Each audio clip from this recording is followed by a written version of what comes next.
Meantime, whether it's the daily commute on the bus, sitting in traffic or trying to sleep in economy, business travel can wreak havoc on our bodies. Research has even found that frequent business travellers are more likely to suffer a raft of health problems, including obesity and high cholesterol. Well, to share her expert advice on minimising the damage, we're joined now by founder of Happy Body at Work, Anna-Louise in the studio with us now. Thanks so much for joining us on the show. Thank you. An important topic, of course, because we have lots of travellers probably watching. For frequent flyers, first up, what do you look for in luggage when you're choosing what to take?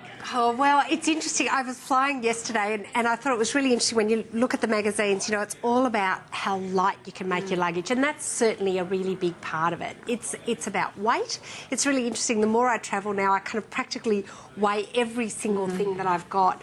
I think, though, the most important thing is that if you're carrying your laptop or laptop bags and things like that, the best thing to do is actually get an elongated strap so you can carry it across your body, because the more you carry it on one shoulder, the more there's these nerves that go from your neck. In fact, I brought my little spine here.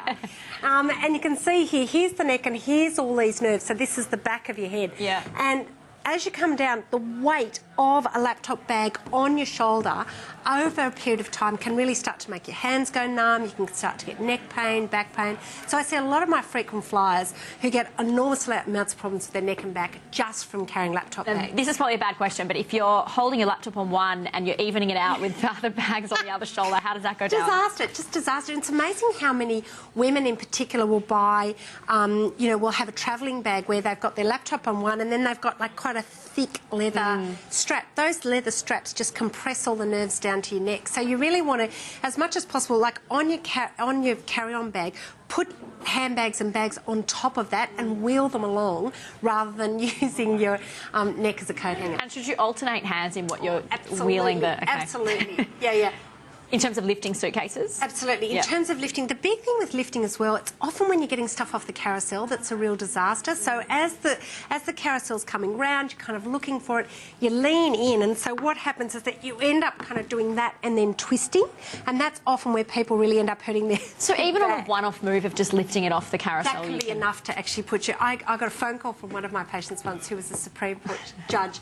He's overseas. I get a phone call from Charles de Gaulle Airport where he's on a trolley going onto an ambulance because he just lifted... It's actually not funny, but it's terrible. But he just lifted something off the thing. And I think the thing is, it's usually a combination of... It's not just the one move. It's usually you're stressed, you're tired, you're running late, you're not thinking, you lean over, you twist, and your back goes. Okay, so let's talk about the actual flight as well, because often it can be hard. Hopefully a lot of travellers are in business class if they're travelling for work, but if not... That's changed enormously now. You know, under 14 hours, most companies are just saying, look, it's economy. So how do you get comfortable in that little seat? Okay, all right. One of the big things to realise is that even in economy, the little ears all sort of come round. So one of the things to realise is that if you're going to go to sleep, the most important thing is to try and keep your neck as straight as possible, because what happens is when you fall asleep like this, you then scrunch the nerves on one side or the other, and that's when you often wake up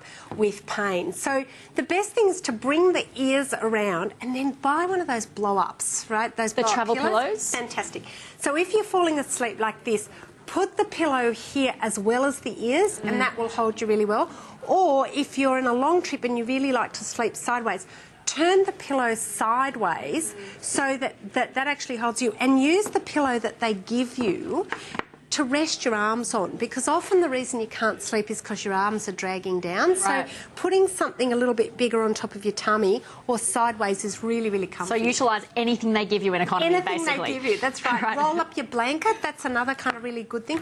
And sometimes as well, like for some men, the big problem is that their legs are too long. But for a lot of girls, your legs are too short to be comfortable, so often just putting your handbag or a rucksack or something on the floor and putting your feet on top of it really helps. What about exercise during flights? Should you be getting up, moving around? Yeah, absolutely. I think, look, I always book the aisle seats for exactly that reason. Like if you go and you've booked the, you're in, it's harder for you to get out. So book an aisle seat, get out, go to the loo, and when you're there, go up and down on your toes. That's one of the sort of strongest things that you can do to keep your circulation going really well.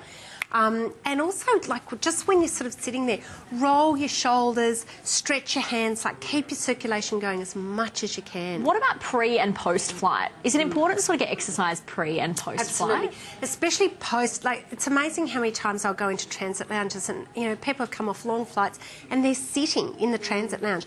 As much as possible, you want to move.